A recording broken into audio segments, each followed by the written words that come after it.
Hello, my name is Céline Condorelli.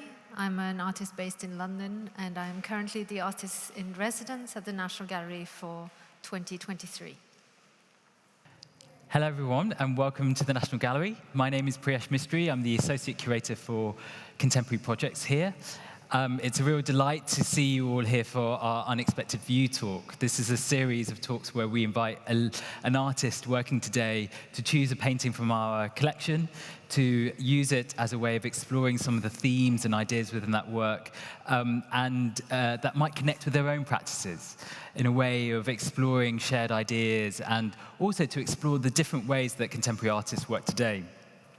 We're on a very special edition of the Unexpected View series, because this evening we have our artist in residence here at the National Gallery, Céline Condorelli, with us. But actually, before I continue and introduce Céline more formally, I should thank Hiscox as the National Gallery's contemporary art partner for supporting the series of talks for supporting this series, but also allowing us to then put these talks on YouTube to live forevermore.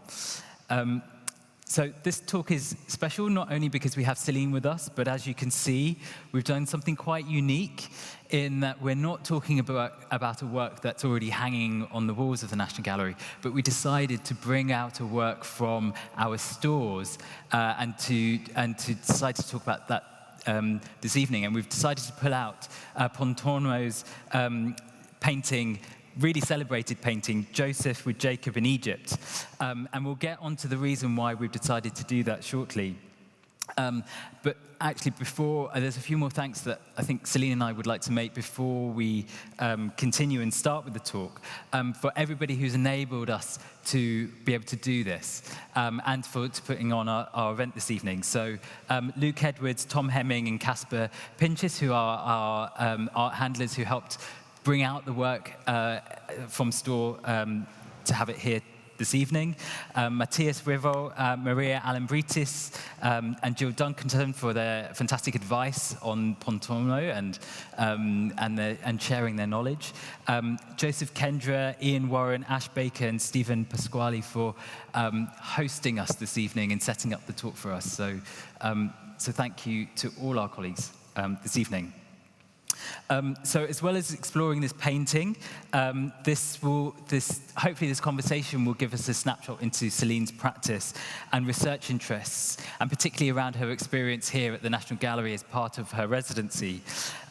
So the Artist in Residence program is a one-year scheme where we invite Céline to work in our on-site artist studio for a year to develop her practice within the context of the museum and using the resources that we have within the building as well. The program is a partnership with a different museum collection outside of London each year.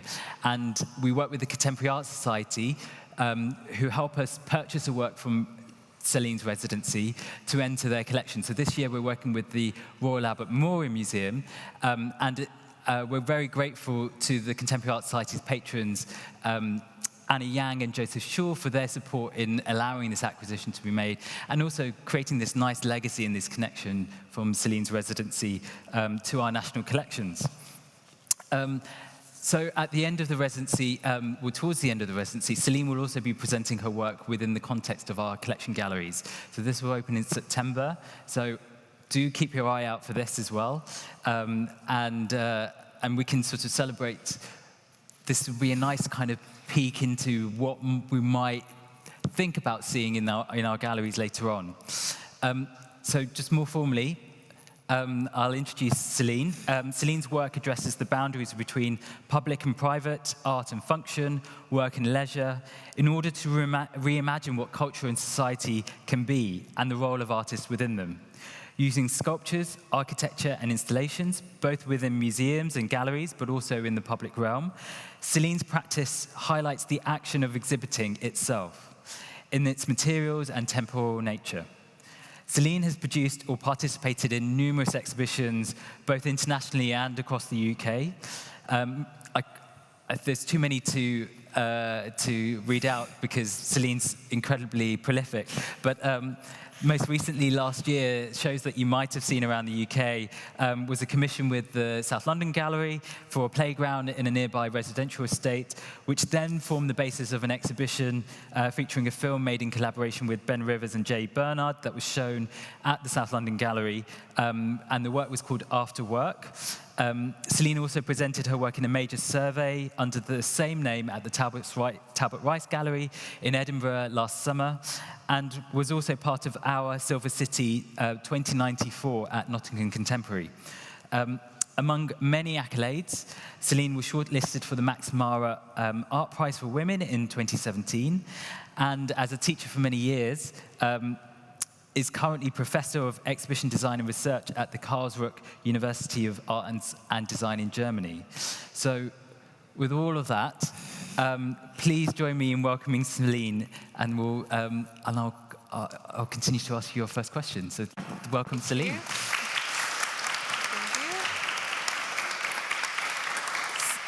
So, I think it's the question that what we're all. Intro. Yeah. Thank you. Sorry, it was a bit too long, but necessarily long, I think, Céline. So I think it's the question that we're all asking: is why did we decide to bring out this work from store for the subject of this evening's talk? What drew you to this painting by Pontormo? Thank you. I will start by saying thank you for coming to everybody who had probably many things to do on Friday. It is a real privilege to be here in two guises, both to do a talk in these galleries and to be working upstairs. To have a studio on Trafalgar Square is quite unique an experience, as you can imagine.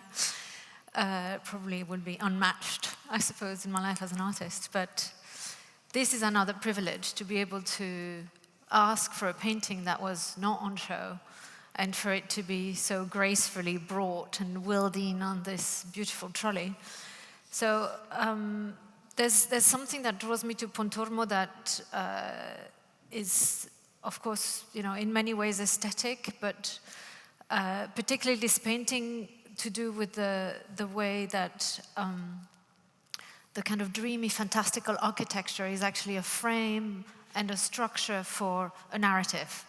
So that there is a story being told, quite obviously, in this painting, and this story is told in this relationship between an impossible architecture that merges into landscape, that merges back into an impossible architecture, which somehow swirls us around into this narrative amongst people who appear several times, as in a dreamlike state, telling us something, somehow communicating to us. So this idea of an architecture as a device and a structure to tell something is particularly relevant to me as a way of working, as a way of framing, as a way of displaying and staging meaning, knowledge. So, I mean, there's different layers to it. It's quite obvious when you look at it that such a thing could not be built, could not exist. Even the natural bits of the painting. I mean, it's also amazing that I can be that close to the painting, isn't it?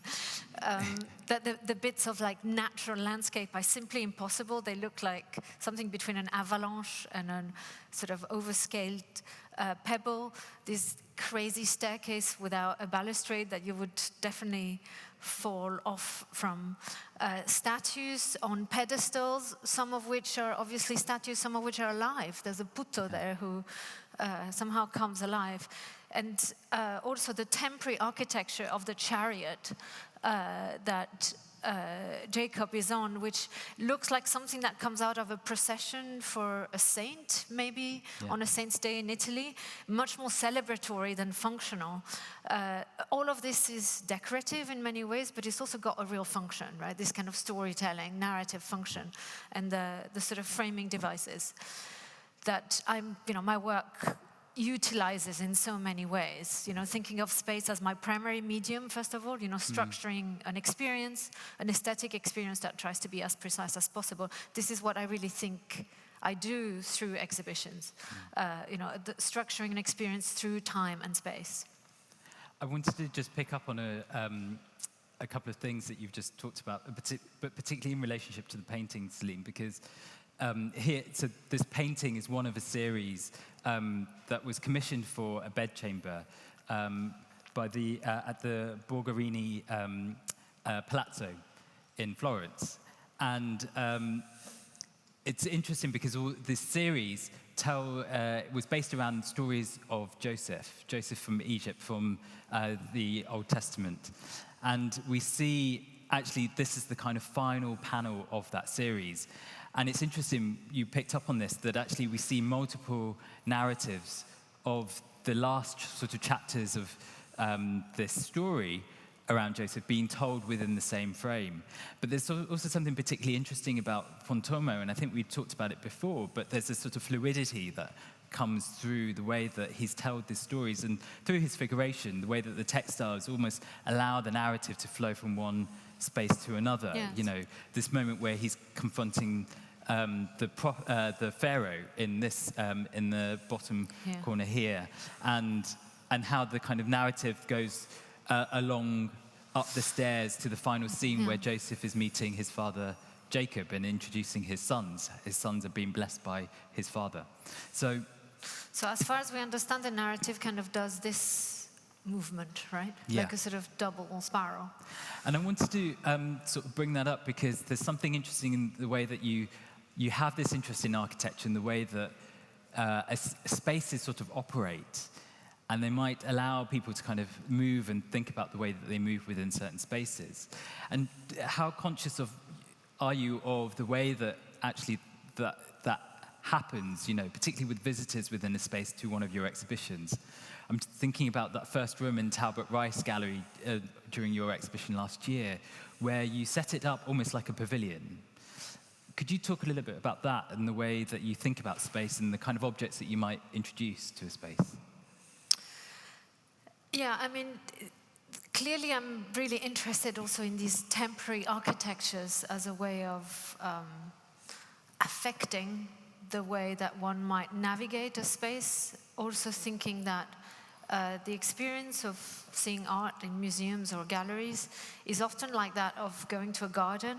You know, you walk through and see things, encounter things along the way that might give a rhythm to your conversation that you're having with somebody, that is then populated both by the person next to you and the things that you encounter along the way. That's what I mean by architectural devices. Something might make you stop or turn around or enter something. You know, for example, that's one of the reasons why I use curtains as a spatial device. You know, you wouldn't necessarily think of curtains as an architectural device, but I really do. Also because curtains are often the last thing that is put onto architecture. We all use curtains in a sort of sophisticated way to structure both time and space. You draw the curtains at night, separating day and night. They often separate public and private as a way of perhaps hiding or not being seen for certain things. So I use curtains as architectural devices in exhibitions, like for example at Talbot Rise as well, in order to give a rhythm to the way that one might navigate, including sometimes animated curtains, right, that might show the way and then close. You know, again, this is part of the action of showing itself. So the thing that is normally announcing, like the curtain in a theater, announcing the beginning of something, can also be deployed as a device that is an artwork and a sculpture in its own right. And there's something... Go on. No, I was just going to say that there's something so striking about the way that textile is painted by Pontormo, textile that is always without gravity. Everything is floating. People are floating, but very much the textiles are animated by, you know, somehow winds that come from nowhere. They don't come from above, they don't come from below. And this, I think, really contributes to this kind of dreamlike atmosphere. Absolutely. So we wanted to touch on the curtain that you made, particularly the one that was sort of moving within the exhibition at Talbot Rice, and it's part of a project called Thinking Through Skin. And there's something really interesting about that project where you're thinking about colour. So what we see when we enter, actually this piece was in the Georgian Gallery at Talbot Rice, so in this kind of quite elegant setting. And in the main space, it was quite a clever device of being able to sort of channel the way that people moved around that space. At some moments you could walk through. It was situated around a screen where you showed a film by Ben Rivers, someone that you often collaborate with. Called Earth. Called Earth, great. And but the curtain itself is printed with an image, which is based on a sort of it has its origins in your interest in color. 2 images actually, both front and back, which for anyone working with fabric is not that easy to do. Yes, but this also relates back to Pontormo and to this unfolding in time. Because much of my research and work around color was developed in earlier work really around, or sort of developing ideas of how to print and make images in relation to a practice like mine, which does not produce images. I'm really not an image maker in any sense. And a lot of the work and the installations that I make often change through time, you know, like a curtain opening or closing, lights coming on and off. And it's very difficult for me to produce anything like images or even documentary photographs that actually talk about the work in the way that it is. Meaning any photograph is so static and so kind of limited. I make drawings, but they're not part of the shows in general. So I developed a series of attempts and techniques to talk about time, especially through printing, with graphic designer James Langdon, who I've been working with very closely for many years, to do with the printing press, the CMYK process that you're all familiar with because you all have printers. You know, how you create it's color reproduction, right? You create the illusion of a color through the amalgamation of 4 colors that often have nothing to do with the color that you're looking for.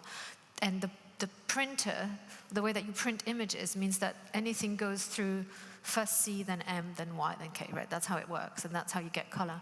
So one of the things that we did over many years was to try and develop a language of images that would use time in between all of these colors.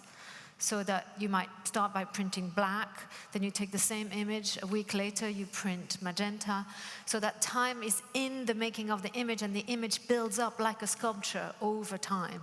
It creates quite strange images, but images that I think are actually closer to an experience of time. What is interesting when looking at Pontormo is that this is obviously a very old technique also of folding time. Now, I can't remember what it's called, something like narrazione continua or like continuous narration. The fact that you see the same characters appearing so that you understand that you have to read, and it takes time to read an image through time. So I'm trying to do that through contemporary means. The CMYK color separation work then led to me trying to work with color and with image production in relationship to, again, a sort of a really ancient technology.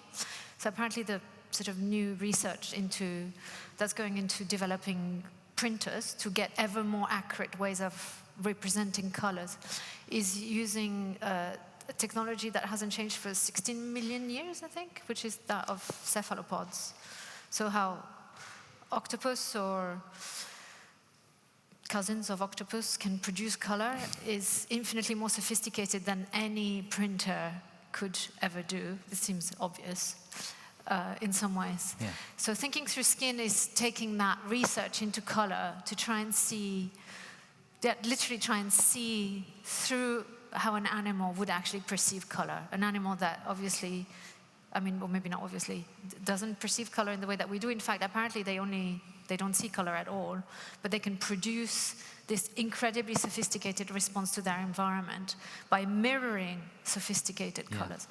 So it's a very complicated way to explain a series of images that are not made in the way that this is made, but are made through trying to imagine how an incredibly alien creature actually perceives the world, such as a cephalopod.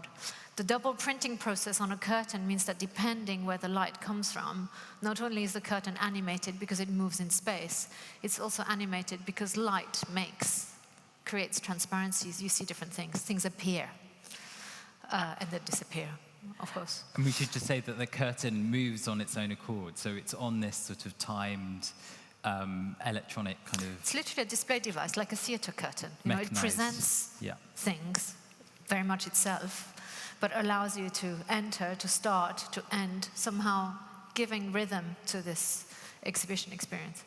Can we go back to your interest in the CMYK printing process and that idea of time within the way that actually you can introduce time within the way that images might be presented or a certain moment might be presented. There's something interesting in the Pontormo, which I think, just to bring it back to the origins of this work, it was commissioned for this palazzo, but it wasn't, they didn't exclusively commission Pontormo to make all of the paintings. It was a sort of collaborative work with other painters involved as well. But what's something really unique about Pontormo is the way that he was able to use color in a very sort of fluid way, I think, in the way that actually he allowed the composition to kind of flow through highlighting certain colors along the way, which I think is quite interesting, probably quite perhaps radical, I don't know, but quite different from the other panels within this kind of work, within the project. There's something interesting about that idea of color being able to communicate a sense of time passing. You've used that technique within the film that we talked about earlier, that we introduced for the South London Gallery called Afterwork. Yes. You've also kind of reproduced it within your books as well. There's something interesting in the way that your publishing around certain projects also reflects the kind of work, the idea of time and documentation in a different way.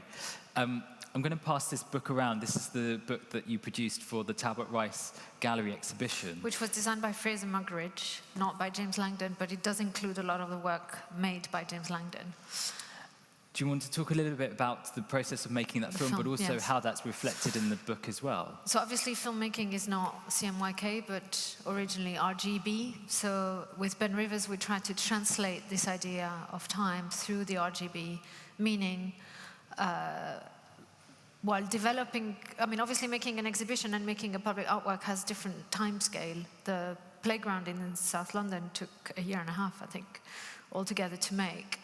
So time was very much part of the process of it, and in order to document this process so that the film that you see doesn't just have the resulting object, but talks about the process of bringing this object to life, as it may, Ben and I went to the playground to the site before the playground existed, then filmed the building site, and then filmed the finished playground. And then those 3 images, each one in its own color, are overlaid to make a composite image that then shows how things have changed, basically. Which was important to us and to me, and creates a very strange and very particular aesthetic. But it means, again, it's a way of folding in the way of representing something back into how it was produced in the first place, rather than just a representation in and of itself. But I'd like to also go back to the position of these kinds of artworks in relationship. I mean, obviously, there's something that interests me quite a lot in this relationship between making exhibitions, sometimes in galleries, sometimes outside the public artworks, but they also just become things, part of the world, maybe playgrounds, maybe just things that you can take for granted. And this process of putting things on display, putting them outside, in whatever means, is really for me a process of making things public, making things available, and somehow offering them for different types of experiences. So this painting, unlike many paintings of the time, was not in public. It was not made for a church. It was made for a bedroom. You'd think it would be a very private space, but apparently this was more like a sort of a ceremonial, I don't know, bedroom, something like this. Not quite clear, but a place that would be not necessarily used to sleep in, but as a representation of status. So not something that members from the public would be invited to see, but would be a demonstration to friends and other powerful people that a family like, as influential as that would have. So this was really very much a private space, private public space, but then eventually was bought and brought to a museum in this process of making things public. Unlike many paintings including paintings of Pontormo, that were made and exhibited. Maybe some of them are actually still exhibited in churches, and very much part of this sense of art in public that you have in a place like this. You know, it's free, you can come in whenever you want. You might come and visit paintings, like some artists in the audience. Like Bruno Pacheco, I know, comes and visit paintings over and over again, like you would old acquaintances. And this is something that, you know, you do very much in a landscape like Italy. You might go to a church just to visit a painting, and maybe this is actually a moment for me to talk about my relationship to Pontormo. So I first knew about Pontormo because I partly grew up in Florence, and there is a Pontormo in a church called Santa Felicita, which was part of our weekly walk, our family weekly walk, to go up the hill all the way to the church of San Miniato, which is actually up there in the painting by Lord Leighton. As you exit the walls of the city, there is this little church with an amazing chapel called Cappella Capponi, I think, with 2 paintings by Pontormo. One is a painting and the other one is a fresco. And we would literally go and visit it, like many people. It's on display in a space that is semi-public. It's of course always open. You have to put your little coin in the box for the light to come in, and then the light comes in and it's like this magical revelation of these like candy-colored floating figures. Extraordinary thing, but also through a very intimate experience. And then we would just proceed on the walk. And you know, I think there's something that stays with me about this accessibility, you know, this possibility to have art as part of everyday life, to not make it a particularly elitist or exclusive experience, but to have these extraordinary artworks, or not extraordinary artworks, just artworks that populate your everyday life in such a casual and intimate way. Yeah. I think this is something that is incredibly important to me and is somehow present in the figure of Pontormo, but also weirdly present in this painting by Lord Leighton that follows. So I think this is the widest painting in the gallery, because I realized it's the only one with 2 captions. It's one on the right and one on the left. So it must be because it's so wide that you're almost supposed to walk alongside it, accompanying this kind of slightly glorified and a little bit pretentious figure of an artist bringing Cimabue. Apparently it wasn't Cimabue who made this painting, but Lord Leighton had painted Cimabue, bringing his painting to another Florentine church, which is Santa Maria Novella, as this kind of celebratory, almost carnivalesque procession. You know, and I take this, from my contemporary point of view, as this moment also of advocacy for an artwork. You know, it needs to be brought to the world, somehow launched, somehow welcomed, clapped in some ways, before it finds its place where it will stay for many centuries. I mean, it's not actually there anymore. It's now in the Uffizi. I think the painting that this is supposed to be, that you obviously, I mean, this is not really a painting about a painting. It's now attributed to Duccio. It's now attributed to Duccio, and it is in the Gallery of the Uffizi in Florence. Yeah. So different ways of this making public and bringing outside at stake in this exhibition making. And this is also reflected in the way that actually the Pontormo ended up into the National Gallery's collection, in a sense of thinking about its place of origin. You know, it was commissioned by a father, by Salvi Borgherini, for his son, to commemorate his son's marriage. Pier Francesco Borgherini to his wife, Maddalena Acquarelli. Sorry, my Italian's awful. But this idea that actually it was a sort of gift, it's a gift of giving as well. He commissioned 4 painters to make this series around stories of Joseph, and actually it was only a few decades later, within the 16th century. So this painting was made in the early 16th century, but later on in the century, the works were actually dispersed. They were the bedchamber was dismantled. A lot of these panels were inlaid into the furniture, the bed itself, or the cassone, the chest that was in the room, or into the walls itself. And the paintings were all kind of dispersed, and now they're found in various museums. But there's something interesting about that, in the sense that, you know, invited to make this series around, a very biblical subject, but, using Joseph as this kind of aspirational figure to look up to, then becoming paintings that can be celebrated in a different way, being able to be made accessible to members of the public in this way. There's something interesting about the idea of the collaboration that was made at the beginning, in order to kind of produce this great scheme, this great decoration within this room, but also this idea of then, for us, bringing this work out of store, So the idea of being able to, although I don't think it's been in store for very long, this work has been on display here on the walls of the National Gallery.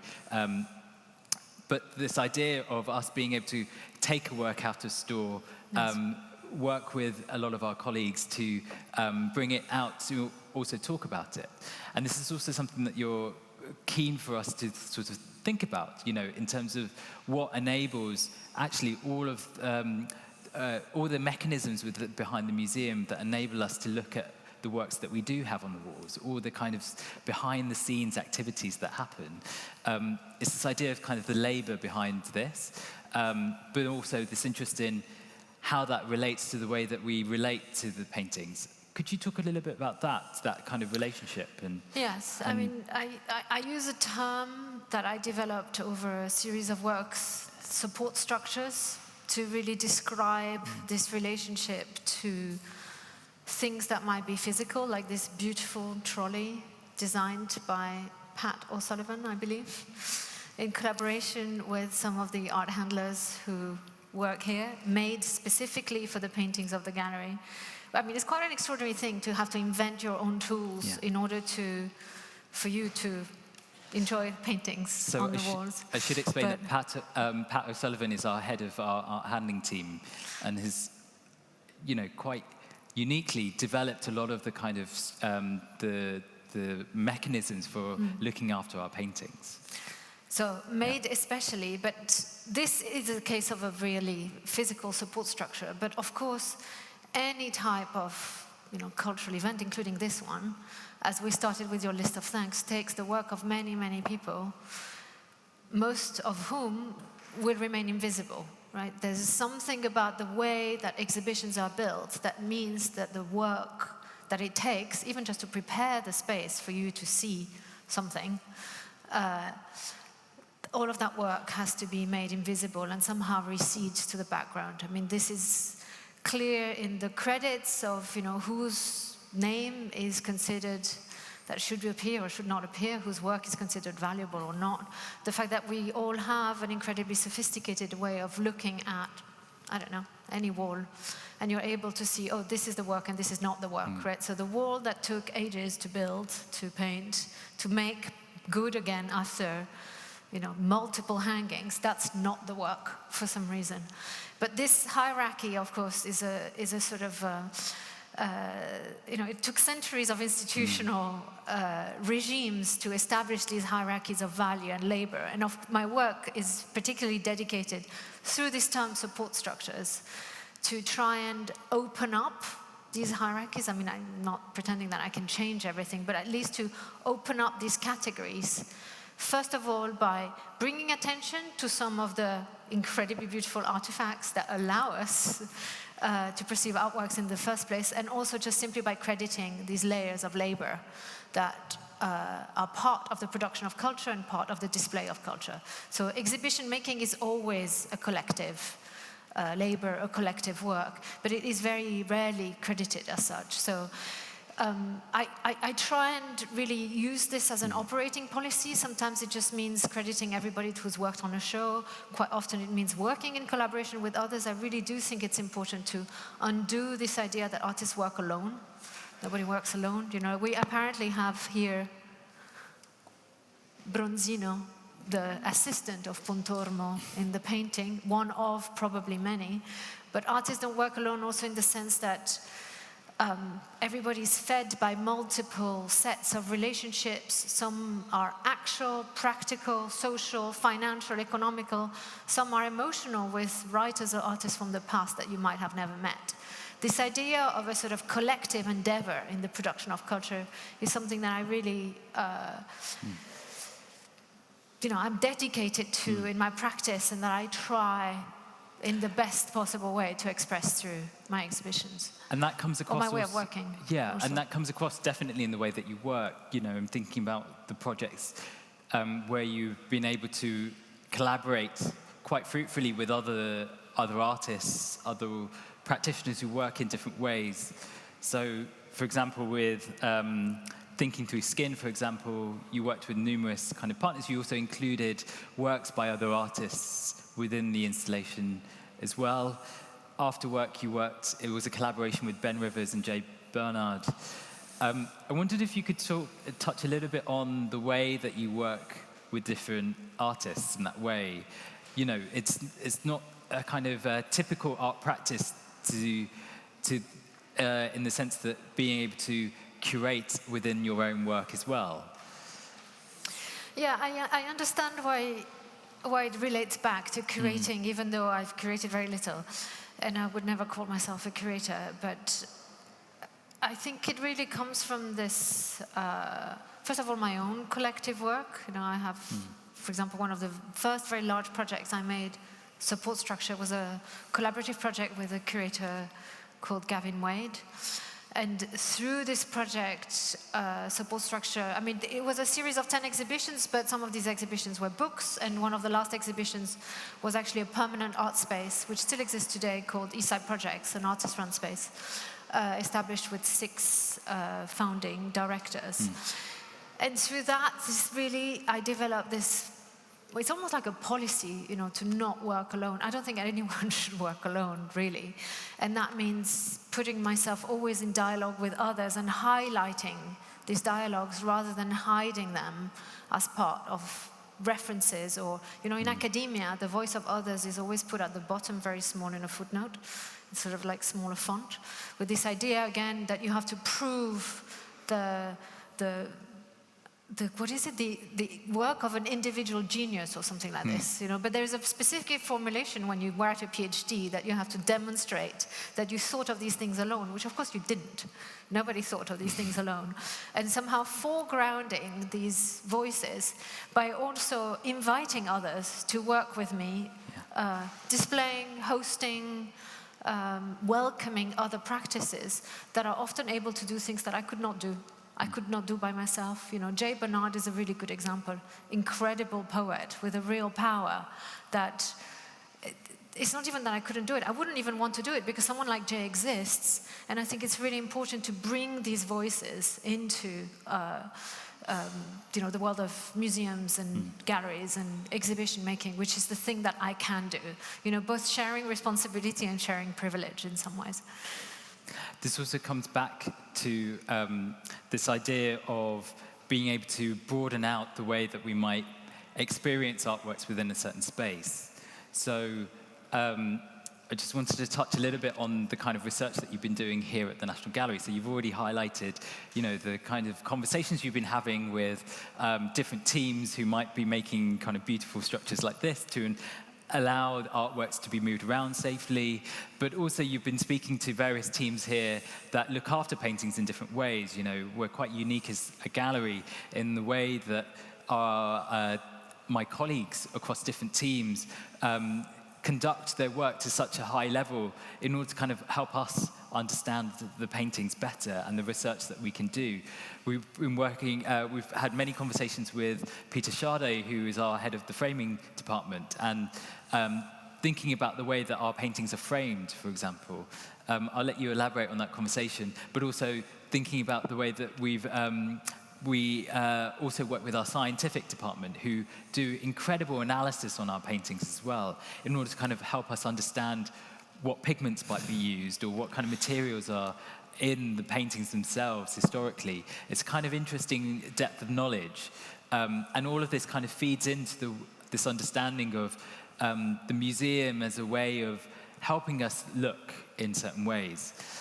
Do you want to talk about some of those conversations as a way for us to kind of round off the conversation and maybe give a little bit of a tantalizing kind of peek into what might come next in your as part of the residency? Yes, I mean, my time here has really been very much a series of conversations, one of which very important, enlightening to me with Peter Schade, the head of the framing department. I mean, I have an obvious affinity with somebody who spends their working life thinking of how things are framed, meaning thinking of the objects, some of which are precious, ancient, beautiful, incredibly difficult to make, but that are actually made for you to look at something else. You know, that's how a frame functions, right? It's supposed to somehow give limits to your gaze where your eye should stop. It's the point of contact between, as I was saying earlier, what is and isn't the work, meaning what is and isn't what you should be looking at. So incredibly architectural device. And I had, I think, 2 or maybe 3 tours of the gallery with Peter, who first of all uncovered a history that is completely missing from the history of art, which is the history of framing, which of course is incredibly important. A history populated by extraordinary craftspeople who are often unnamed. And I really think of him as one of the artists. You know, the art handlers are other artists in the building, but Peter is definitely one of the artists in the building who's working with the artists of the past. You know, this is somebody who really collaborates, meaning, you know, at the point of contact right against the paintings, both through historical research, which I think is extraordinary, that there's a world of frame dealing with people finding, searching, buying, selling fragments of frames, entire frames, some of which are extraordinarily expensive, in order to find the right one, the one that might actually talk to the painting in the way that it should, that might be historically accurate, or that might just be accurate to its time, because one of the things that Peter really highlighted was how we don't really realize it, but also fashions change in that. So frames that were acquired in the 70s now look odd or wrong. So this idea of neutrality that the museum and the framing apparatus proposes is actually not that neutral once you are able to focus in time. Another extraordinary thing, which for me also relates, is of course the scientific department forever developing ever increasing sophisticated ways to look at paintings, scanning devices that can scan to resolution images that no computer in the world could ever open, 3D maps that you could never actually look at because the amount of memory that it takes is beyond, like somehow creating images that are fantastically accurate, but also so much in excess of the objects themselves, that are, after all, very much at human scale. And this wealth of images, of course, is the way that I started understanding how the museum itself is a viewing device, of course. I mean, we know this in parts, through, for example, John Berger's Ways of Seeing, which the TV series and book that was actually partly filmed here,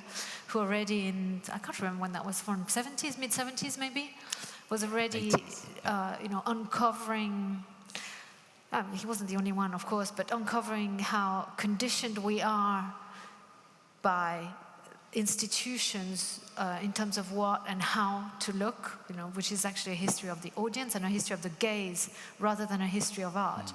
But then the museum is forever reinventing and continuing this kind of machinic viewing. So it really is a machine for seeing. And that's really interesting to me, how to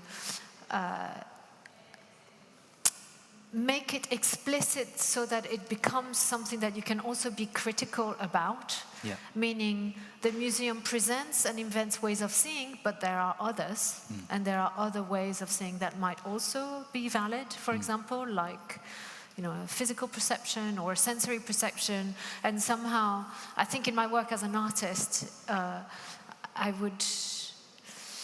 I'm taking it as an opportunity to continue developing this idea of a deep perception, a sensual perception, making art, again, part of everyday life in a sort of complicated but also very bodily way. I'm going to bring that back to Pontormo and probably make an argument that perhaps Pontormo's doing a very similar thing, in the sense that he's also making a work that is for, a domestic space, albeit one that's kind of well celebrated and one that's, that you show off to people that are close to you or that are special.